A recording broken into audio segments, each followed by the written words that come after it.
Yeah, I've got a question. Yeah. You said in the beginning that the way to sort of live a moral life was you need stability and clarity. Yes. So my question is, what if we don't have stability? Because every time I seem to get my life on track, something pops up and goes, no, here, this is going to mess everything up that you just worked out. Yeah. What do we do? How can we work around that? How do we keep going if every time we try and do something, a roadblock comes up and we have to, rebuild or keep going? Yeah, first of all, don't see it as a roadblock, okay? I promise, I know it feels like a roadblock, but it isn't. It's actually an opportunity to think the thing through again, to make some adjustments. Remember, morality is your life's project. As we said last week, your life is like a novel, and it is going beautifully, I'm sure. But like all novels, remember we were talking about Jane Austen last week? Sometimes some bad things happen, the novel goes to a sort of dead end, there's a cliffhanger moment, is it all going to go wrong? No, it needn't all go wrong. The novel is still continuing, it's still in progress, you don't have all the answers. When something bad happens, you may need to renegotiate some of your moral beliefs, but anything genuinely right that you've thought previously is still applicable. But it may be a new situation. Remember Cassie last week? Probably the first boy she got really serious on. She'd never had to think through this one before. So maybe she didn't have in place some of the basic stuff for thinking through the particular difficulties that come with the first romantic attraction. Now that stuff which we use to think through those difficult situations, the philosophers call that stuff principles. They sound very boring, but principle is the old Latin word for a starting point. Like, athletes running 100 meters, the blocks they start in, that's a principle. It's where you start from. One of the things we all need to do in young adulthood is to clarify what our principles are. There will be inside you 2 or 3 or 4 basic starting points for your life. Together they would describe who you are as a woman, what you stand for and what you stand on and what you're proud of. The bits you don't want to hide from people, the bits you would proudly stand on if you needed to. Those principles are absolutely precious. And when a new situation comes along, it may just be that you need to add a new principle to this list, a new starting point. Try and give you an example. Remember when I was speaking about lying earlier, addressing remarks to Cassie? People who know me well know that even though I'm as big a sinner as anyone in the room, one of Hayden Ramsey's principles is he doesn't lie. I'm not going to say that with other parts of the moral life, sadly. Sometimes I do other things wrong, as we all do. But it is very, very, very rare. I think people who know me well would agree that I lie. It seemed to me, because of who I am and what I've done with my life, many years ago, it seemed to me the commitment from me, particularly in front of an audience, has to be to attempt truth. And similarly in my personal life. So it's one of my starting points, one of my principles. And to be totally honest with you, that's sometimes really, really hard. It's hard in things like difficult meetings or at my work, confrontations with people where I decide, I'm not gonna lie, I'm gonna say it as it is. And it doesn't always make you friends. And it took me, I suppose, well into my 20s to clarify that as a principle. Now that I've got it, it helps me.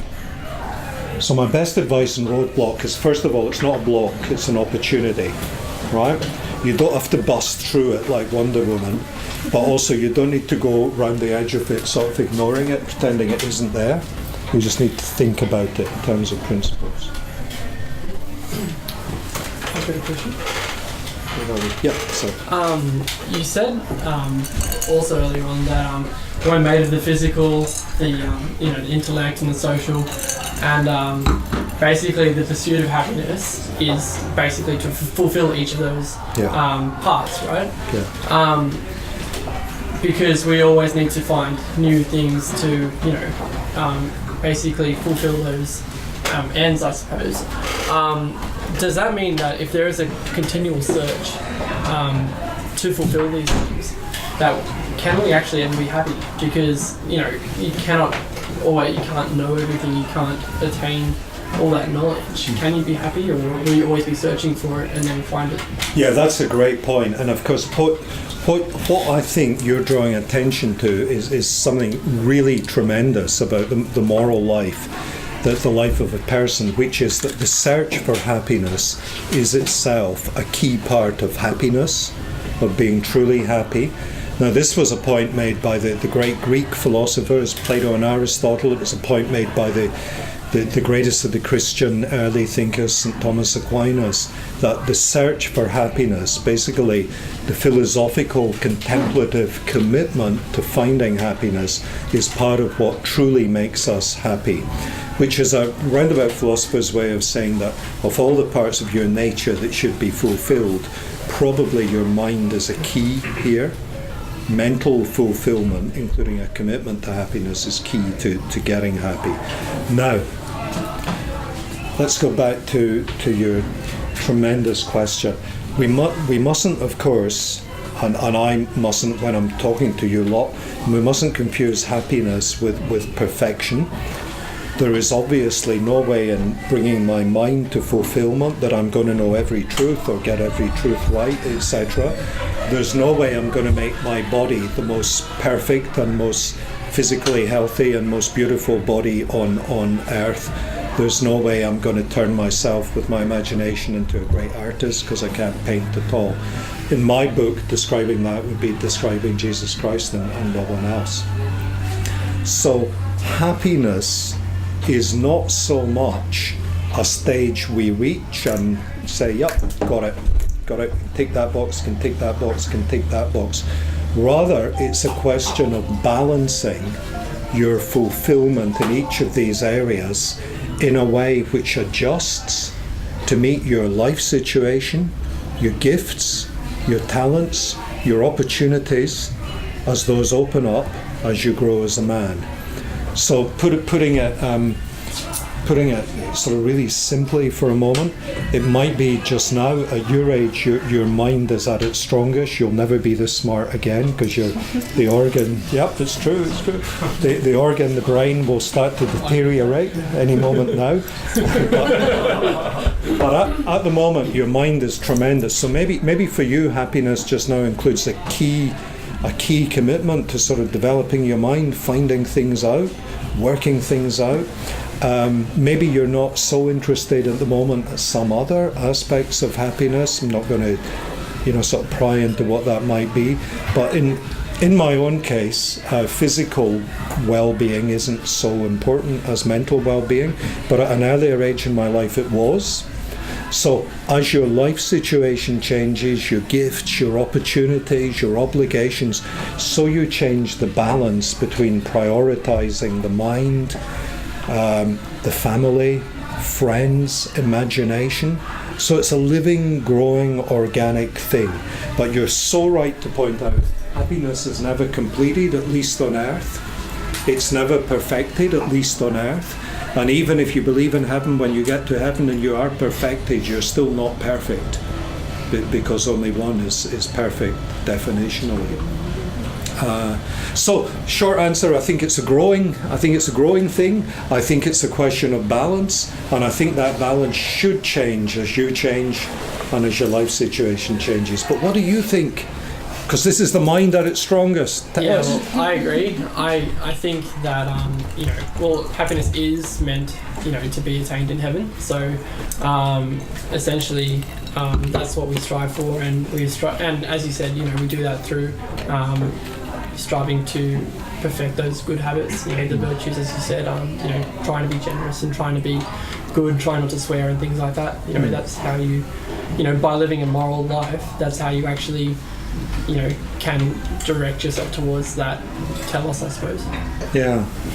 No, that was very much St. Thomas Aquinas' view. He thought the happiness we could have on earth was a genuine happiness, and he says, and yet imperfect, because there is always something else to be hoped for, to be believed in by faith, and to be sought through acts of charity as a more perfect charity. So your doctrine is good, sir. Next question. Yeah, absolutely. Dom. Vice Chancellor and my friend Hayden, how are you today? Very well done, thank you. Awesome topic that you talked about tonight, but in particular I wanted to go back to something that you said earlier in the night about how lovely little old lady was getting bagged by some thug down the road in Chippendale. Would there be a potentiality of that looking as if it was evil, or actually in fact being evil, but if the one that appreciated that that woman was vulnerable and needed to be then rescued saw that as being a greater good? How do you think that would look like for a Catholic or a Christian if they felt the urge to act on that and go and tackle that mongrel down to the ground so he didn't again repeat offend and commit the crime? Yeah, I think so you mean we take some steps to, as it were, punish this person, is that what you mean? How do we define evil? How do we define evil? How can you define evil, actualise evil? Well, I think evil, as I was saying earlier, evil is incredibly complicated, but at its simplest is the absence of good or the diminishment of good. Right? So I don't think there are any evil powers walking about out there, but there are people walking about there who are committing evil acts. So usually the big thinkers in this area make a distinction between the sort of silly thing I did with the shirt earlier, the sort of natural evil in nature, badness in nature. We make a distinction between that and moral evil, or as it's called in a religious context, sin. Now they're quite similar, and yet there's a difference. The difference is when you commit an act of moral evil, or if you prefer a bad act, or if you prefer a sinful act, you are diminishing something, making it less than it would have been, a bit like the shirt in the hole. But the thing you're diminishing in an act of moral evil is yourself. So when someone sins, the sin is not actually the thing out there in the world. If I get this guy and get my knife here and sort of cut him there, the cut is very real. See the blood flow. The cut is very real, but the moral evil, the sin, isn't in the cut. The broken skin is sad and is a wound and is a terrible thing, but the evil ain't there. That's innocent. The evil isn't here.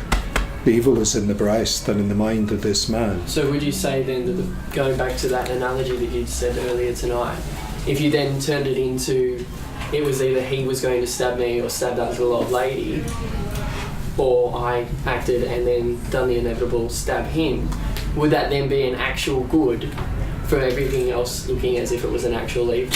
I think if in an act of defending yourself or defending some other innocent third party, you took steps, not over the top steps, so you go crazy like sort of some superhero, but you took reasonable, proportionate steps to defend her or defend yourself, which ended up with him getting a wound or being knocked unconscious to the ground or whatever, or if he died, that may be justified, so long as the steps you took in defence of the good were steps that were reasonable and proportionate. In other words, that you did not use excessive force for some other purpose. You didn't see yourself as the avenging angel coming along here to solve the problem. But if instead, to protect this woman here, as you rush towards her, yelling some crazed sounds at the top of your voice, if to protect her I sort of turn my back to you and give you my shoulder and it doesn't work and I finally have to knock you out to do it, and if in knocking you out, God forbid, I actually knocked you out permanently, then if what I was truly intending was to protect this woman, and I was no sense at all trying to kill you, then yeah, that may be an innocent act, a good act. That's the principle of self-defense, and it is not something we would ever want to have to act on, but socially as well as individually, some of you must have been looking at the websites today and seen the obscenity committed against the second American journalist. In socially as well as individually, we sometimes are obliged to act in self-defense, and that action can have lethal consequences. It can cost lives, including lives of many, many people in warfare.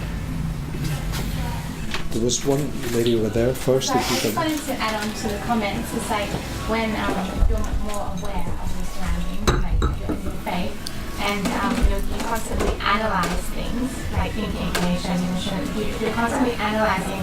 I sometimes feel like in personal and experience and observational experience that you can, as a young individual, lose sight of the little things, of the joyous things that maybe if you were older and wise, you say that doesn't need a religious kind of analysis to that depth that you would probably go with, like growing and thinking and learning, compared to just doing it and being happy and living in the moment. Obviously, because you know innately that it's about that it's an innocent thing. But I think on that comment, like if you're morally aware and you try to do all the right things and analysing even the smallest things, you can kind of send yourself a bit like you in a spiral and you get more confused. And so yeah, just adding on that, if you have any thoughts about just sometimes seeing things for what they are and being innocent, fun, and like a joyous youth, other than analysing it and trying to like.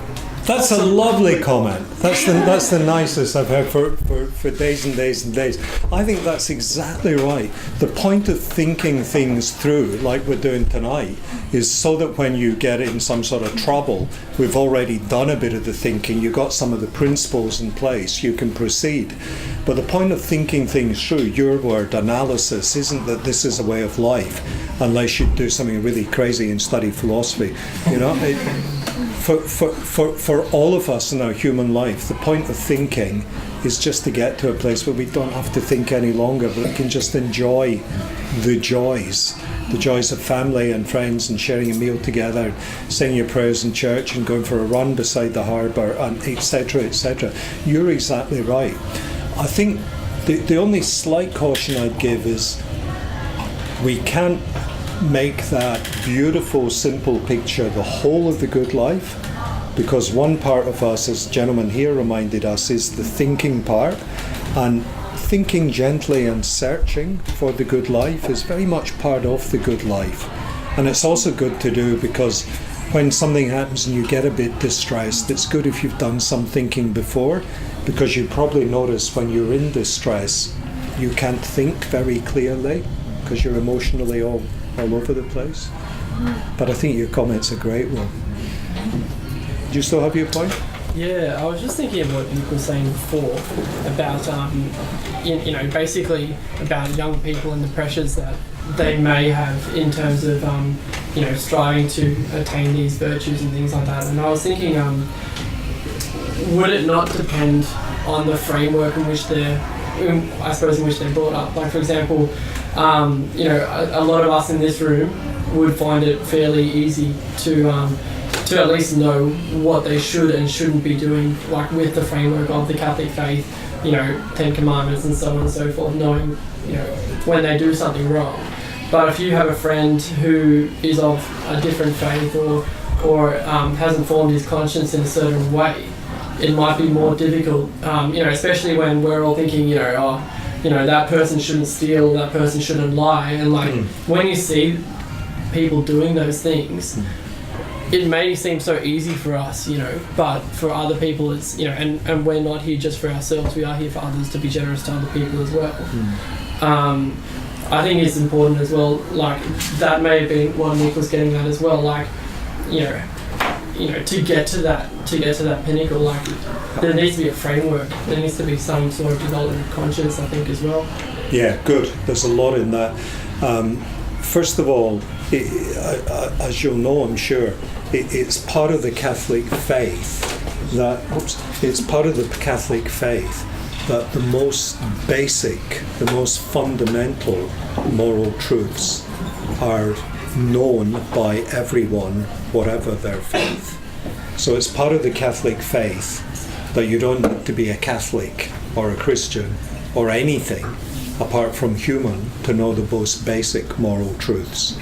In other words, if you do not know that life is a good thing and that deliberately murder is wrong, it's not because you're a bad Catholic, you're a bad human. Something's gone wrong humanly here. Right? So that's what the Catholic Church, as I'm sure you know, calls the natural law. The idea that the basis, the very fundamental basis of morality is known to anyone who has a head, anyone with the use of reason. So that would be the first thing to say in response to your good comment there. The second thing is we have, as you say, the Ten Commandments and so much more besides from Old and New Testament and from church tradition. What the church is doing there is in revelation and God's revelation to his people, clarifying, confirming, unpacking and developing that which is already there, written into human nature through the rational grasp we all have. Revelations confirming and sublimely clarifying what is present to reason. This is what makes possible the dialogue between different traditions, different peoples, different nations and different communities. Because someone who says to you, oh, you're a Christian, well, I'm not Christian, so I don't believe lying is wrong, I don't believe murder is wrong, I believe stealing is right, and so on. I think with such a person, they need radical conversion to humanity, basically, not just religious conversion. But I wanted to say one other thing in response to what you said. It is absolutely true that the way you're brought up, and the key parts of upbringing may not be mum, dad. We know that doesn't work for everybody. It may be friends, it may be teachers, it may be religious leaders, maybe priests, it may be all sorts of sources that help you grow up in that key adolescent period. How you grow up, of course, affects the worldview you form. But I think part of being a rational man or woman is once you are, as we all are, grown up, you should at some point use the resources of your own tradition to say, okay, is it right? I'm not going to stand here and say I believe in the Catholic faith because others introduced me to it. I'm only going to tell you that if I've thought about it for myself and decided that it is right. And I think anyone who doesn't do that is missing out on something very, very serious, which is a requirement of our nature as a rational being. Am I being really boring, or can I say one more thing? You mentioned conscience right at the end. Conscience, absolutely fascinating. And almost everybody out there in the world beyond Zigi's gets conscience wrong.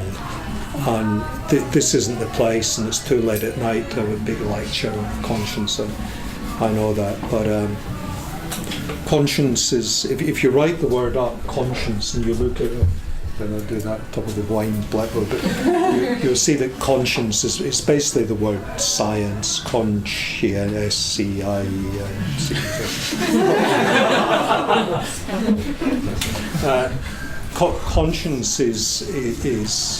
a sort of science, it's a sort of knowing, it's a sort of knowledge.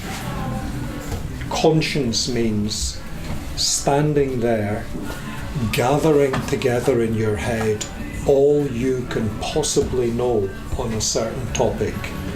Let's say it's the guy who's starving on the street who you walk past in Broadway shopping centre. Let's say it's the beheading of the journalist today in that terrible situation. Let's say it's whether to cheat in an exam. Conscience is you drawing together absolutely every bit of knowledge you have and trying to work out in the most serious way possible, what do I really believe about this situation? conscience is as solemn as it gets in morality. It's light years away from having your own opinion or your own view. That's very easy. I've got an opinion that Cabernet Sauvignon is better than Shiraz. That ain't conscience. Conscience is a solemn, solemn matter of making a judgment based on as much knowledge as you can possibly get. It's your very best judgment, and it's your last judgment, the one you'll stand on, be judged on about a most serious matter. If you look at it that way, your conscience is, it's a grave matter of where you stand in front of God and in front of the whole human race. And I think having a well-formed conscience is a great key to the moral life, and it's something it sometimes takes many years to acquire. So if you ask me at the end of Cassie's third session, what could I do afterwards? What could I read? Hey, we're students, Professor, we don't read. Yes, you are. I know you will read. You should go away and you should go and look up something very, very good on conscience, just 3 pages, and read it. And if you can't find something very good to read on conscience, well, all day long, all night, you can just contact Patrick Langrell and ask him.